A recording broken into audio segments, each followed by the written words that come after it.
Hello, what's up friends? Welcome back to our Gigafactory in Satisfactory. So last episode we got some coal done, we got some steel in some foundries. I've actually expanded the foundry setup and I'll show you that in a bit.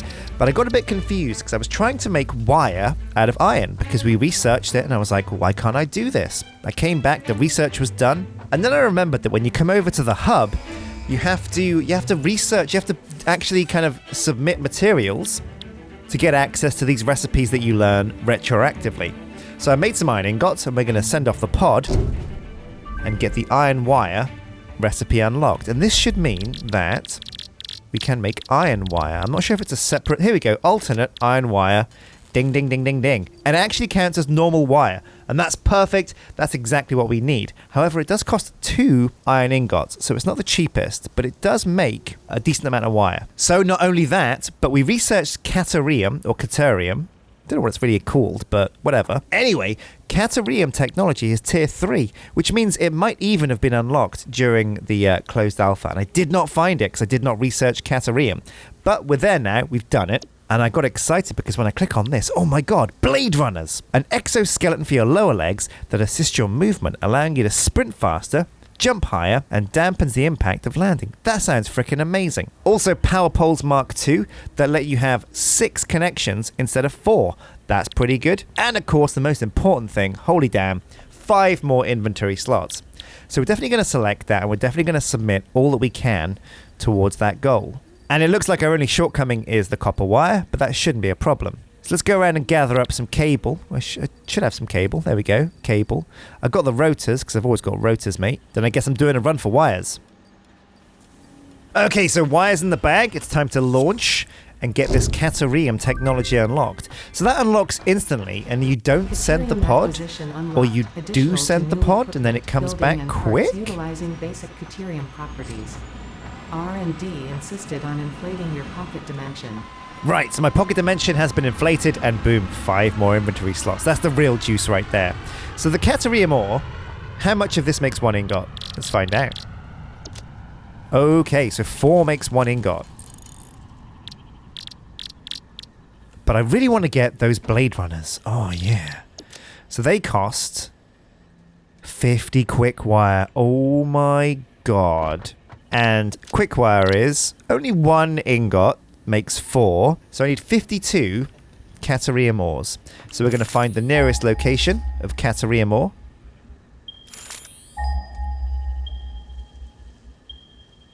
$500, $700,000. Okay, so the one that I've marked off with a beacon is definitely the closest point. We're going to get in the spruce moose, or as some people call it, the tractor, and drive on over. So you can't actually use your scanner while you're in the tractor, but that's fine. It's lucky for me then that I put down a beacon. So this is what I was talking about. Look at this giant frickin' rock. I can't put a miner down here because this stuff's in the way. So I'm going to do this manually. But since we only need like 50, was it 52 ore? We should be fine. I'll get 100 because why not? But it looks like, yeah, the game's kind of stopped you from using a miner to mine this automatically. But I guess caterium is kind of like gold. They didn't put gold in the game, but they've got caterium. It looks very golden. And I think gold is a superconductor, so it's used for small electronics. So it makes sense that this is kind of their replacement. Maybe it's like space gold. What the... Why is my car driven off in this direction? Why is it... How has it even gotten this way? Oh, no, you know what? It's fallen off the map, hasn't it? It's fallen off the map, and now it's in the void. Never mind. We've lost our car. It's fine. Pull one out for the tractor. Press F. F for tractor. It's time to check out these Blade Runners. Oh, yeah. Like tears in rain. Boom! 1 set of Blade Runners ready for crafting. So I hope these things don't need fuel. They might do.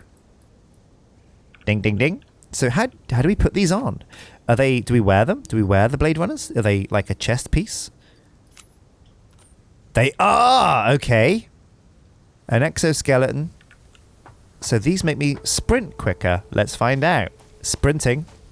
Okay, yeah, that's kind of quicker. Oh, that's not just kind of quicker. That's very quick. But I'm not jumping very high.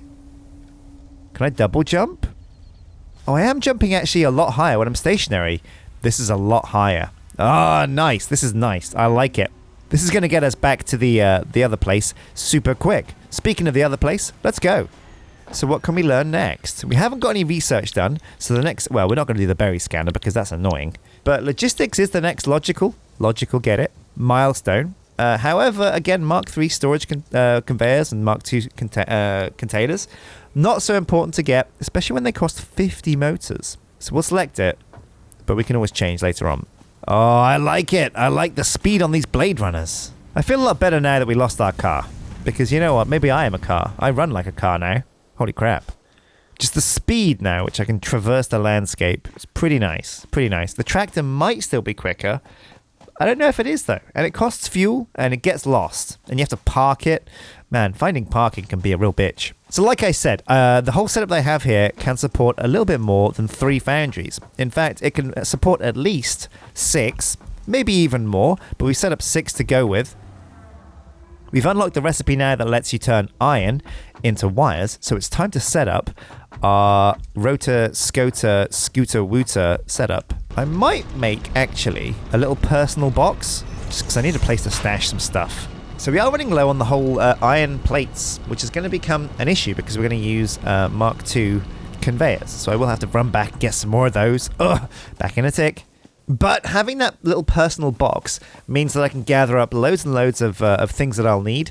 And even if I want to free up space, I can just toss them in that little box and use them for the projects. That means we can take everything we're ever going to need for this little excursion. Ooh, so okay, it doesn't really reduce how much fall damage you can take, but I haven't damaged my Blade Runners, so that's okay.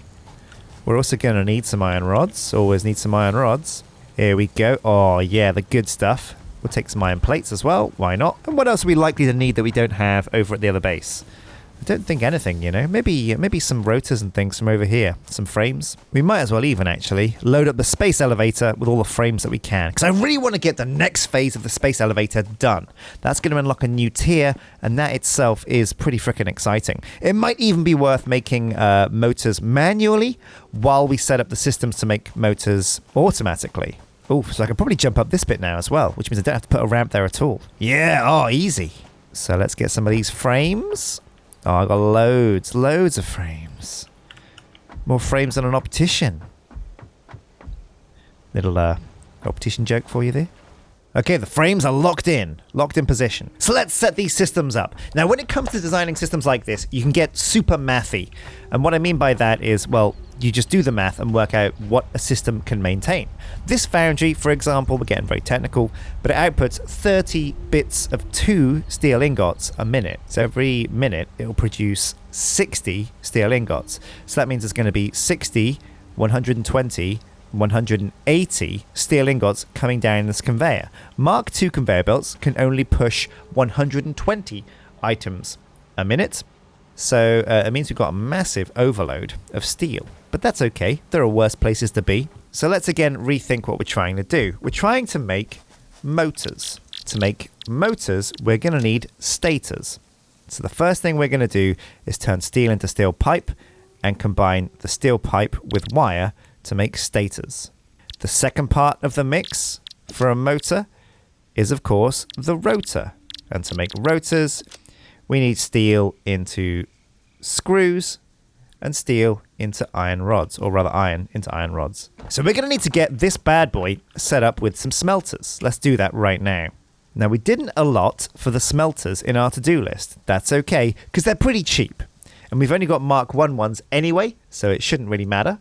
So we go to production, we want smelters. And yeah, we've definitely got the materials to make this stuff. Easy, easy. The big question is, do we have the space? So 1, 2, 3, 4, 5. Probably 6. We can probably handle 6 of these on this system. And we'll put the last one here. A bit separate, but that's fine. We'll need 2 splitters. Or rather, 3 splitters, actually. 1 coming out of the miner. And then a splitter here, I reckon. And then a splitter... We're going to put it right on the edge here, so we don't have too many problems with things overlapping. That works. And then we'll plug this one. This is going to be a bit steep for oh no, it's fine. Okay, we've got some clipping issues there, but you know what? Doesn't matter. And again, this is not the neatest of setups. I do implore you, when you're playing Satisfactory, spend a bit more time making your setup satisfactory.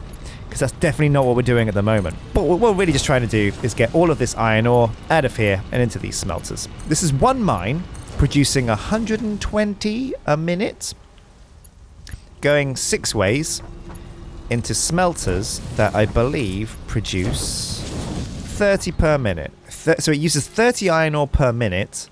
This thing makes 120 per minute. Oh, so literally this setup can actually only sustain specifically 4 smelters. Well, that kind of solves a problem for us. Okay, yeah, looks good. Oh man, this is Conveyor City though. Look at this messy setup we got here. All of the coal and the iron that's splitting off down here is going nuts. Absolutely nuts. We've got like conveyors on top of conveyors on top of conveyors going to all the right machines. It's messy, but it's glorious. So we have a situation here, and that's too many steel bits for the conveyors. Once we unlock Mark III conveyors, that ain't going to be a problem because we can upgrade these conveyor belts, and yeah, the steel will go along there super quick. But at the moment, we're going to be a bit bottlenecked. So we got steel coming out of here. We're going to have iron coming out of here. What do you want to do with the iron? Well, we want to turn the iron into stators. So this first iron is going to become wire, and we're going to mix the wire with the steel pipe. And we'll have the steel pipe be made over this end of things via, I think, probably 2 constructors for the time being. Have it face that way. There we go. So when you're making steel pipe in a constructor, it makes 1. It uses 15 steel ingots per minute. So that's 30 steel ingots per minute. We're actually getting closer to 120 per minute over here. So we can definitely support we could support 6 constructors making steel pipes. Maybe we should. Maybe that's what we should do then. Yeah, you know what? That's what we're going to do. We're going to expand the foundations, make some more. So 15, 30, 45. And we might as well keep these parallel for the most part. 60. And they're a bit janky. They're not all quite in line. In fact, they all kind of just stagger back a bit. But what we're literally doing here is taking all of the steel that's been made here. 120 ingots come down here at 120 a minute, and they are dealt with at the exact right speed by these constructors. What we do need to do is make sure that all of these machines get enough steel. However, we don't really need to worry too much because of the way that these machines work. Once they're full up, it'll move on to the next one, and then the next one, and then the next one, and the next one. And after a while, the overflow will get to the point where it's working at the right speed. So we can basically just make loads of splitters along here and have it just be a long old chain. That is, however, slightly messy, so we're going to go halfway. We're going to put a splitter here that feeds into another splitter that feeds into 3. That should be fine. Then we're going to feed into another splitter here. Again, right on the edge. And then a final splitter here that just feeds into the left a bit. Perfect. Now let's map these out. Simples. And this should be in theory fine because all of these machines are going to fill up and work at the same rate. All of these conveyors push at 120 per minute. So this should be fine. And then what we can do is have them all feed back into the same conveyor belt that's making nothing but steel pipes. And that, in theory, is how we should get 120 steel pipes a minute. Oh, yeah. Okay, we're good to go. We've got maximum steel pipe production. Oh, yeah, it's already been backed up. I love it. I love it. But before these steel rods go anywhere, we're going to feed them into a container first. Out of there into here. And now this container will fill up a steel pipe. So as soon as the setup's good to go, we have a nice little stockpile of steel pipes ready to go into a assembler. So this is the assembler. We'll put one down right here. We'll queue up the stator, and we'll see how many this makes per minute. So this goes through 18 steel pipes per minute. However, we are making 120 steel pipes a minute. So this system can support 6 assemblers. That's a few too many, so we're not going to put down 6. Now this is where the math gets a bit complicated. So if we put down a constructor and we click on this using the alternate wire recipe, let's check it out. So normal wire makes 45 wire per minute at the rate of using 15 copper per minute. However, the alternate wire produces even more wire, produces 67 per minute. So literally 2 constructors is going to be enough. However, it will go through 15 lots of 2 iron ingots. So it'll go through 30 iron ingots a minute. This is a really good recipe, actually. I like it. I rate this recipe. So we want 2 constructors getting 60 iron per minute is what we need. This puts out 30 per minute. So 2 smelters should be enough. Means we get to save ourselves 2. We'll put another assembler down here because we can. We need to leave some space here because we've got some more steel being produced. So let's see. 2 constructors. Outputting in that direction, I guess. We will take iron from the first smeltery. Put it over here. We'll need one of these conveyor stackers. This is super complex, but if you like complex stuff, that's why you love Satisfactory. We'll have the conveyor pole come over this little splitter so that this guy has room to move.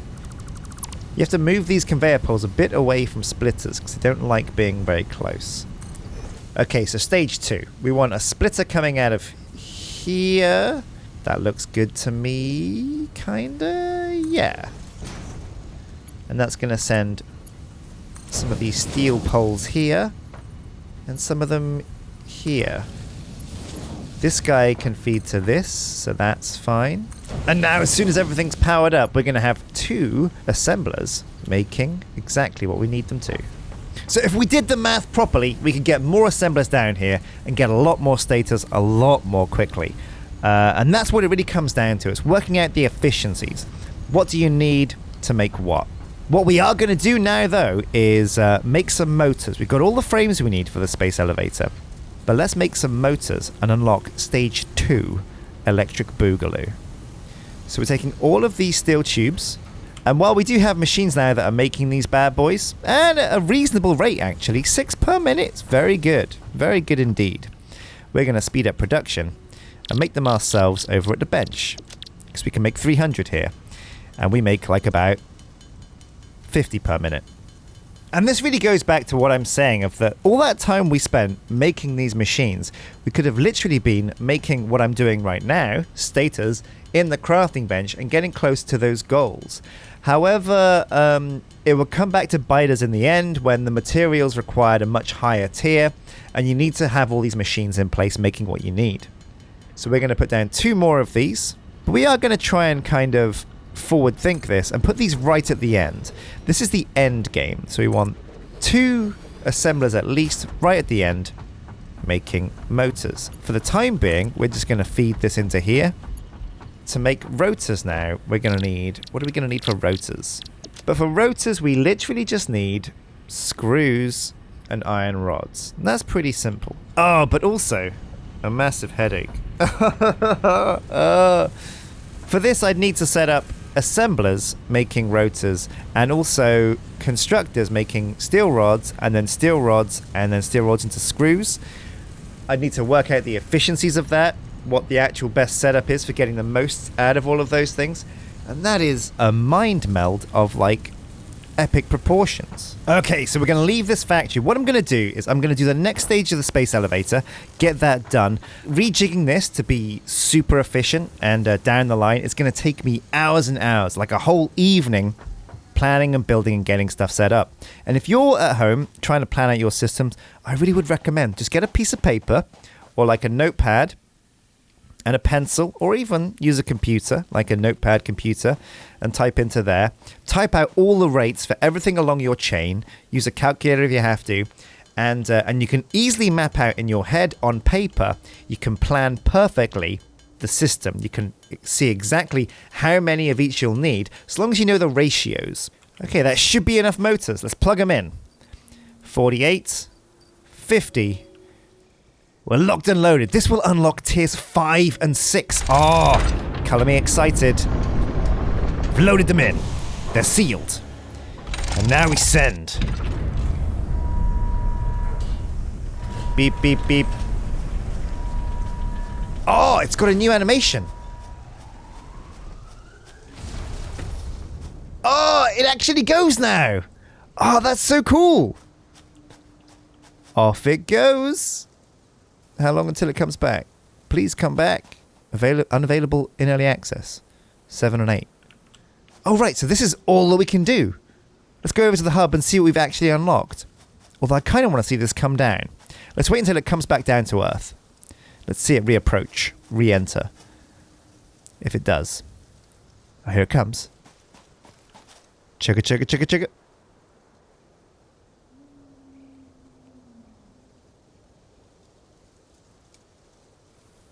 Okay, less impressive. Back to the hub.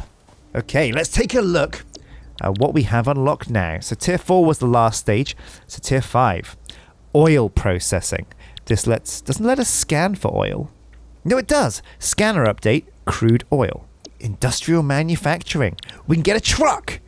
A manufacturer crafts 3 or 4 parts into another. Okay, that's getting a bit crazy. And a computer. A computer is a complex machine used to control advanced behavior in machines. Does that mean we can have like just one gigahub? We feed everything into it and let the computer sort out what goes where and crafts what? And then tier 6, the ultimate tier. Holy smokes. Inventory slots and jetpacks. We need 50 computers for that. Gas mask. Perfect for getting around gassy areas. Expanded power infrastructure. Fuel generator. Consumes fuel to generate electricity for your power grid. Oh man, well, color me excited. This is pretty cool. What I will do is select the oil milestone because this looks like the most important one because it lets me scan for oil. Boom. So we're going to plug in the modular frames. Oh man, excitement. So let's see. In goes the cable. Oh, that's all we needed. Okay. Launched. Pod launched. Oil processing. Milestone reached. Oil acquisition and refining. Scanning for crude. Oil-based. This is a chance to what? Oh my god, what? There's no oil for miles. Oh my god, we're going to have to go into the deepest, darkest jungles of Okay. 2,000 meters that way. 2,000 meters that way. Oh my god. Okay, we need to set up an oil processing plant and a truck. We need to get trucks. Oh man, we've got so much work to do. I almost feel like every time you get a milestone, you could just erase everything in your base and start from scratch because the new things you make and use, oof, they require a lot of change. Man, change is coming. I'm going to be spending hours and hours and hours on this bad boy. Let's make this pink. We could do so much more with that copper. That could be making cable properly.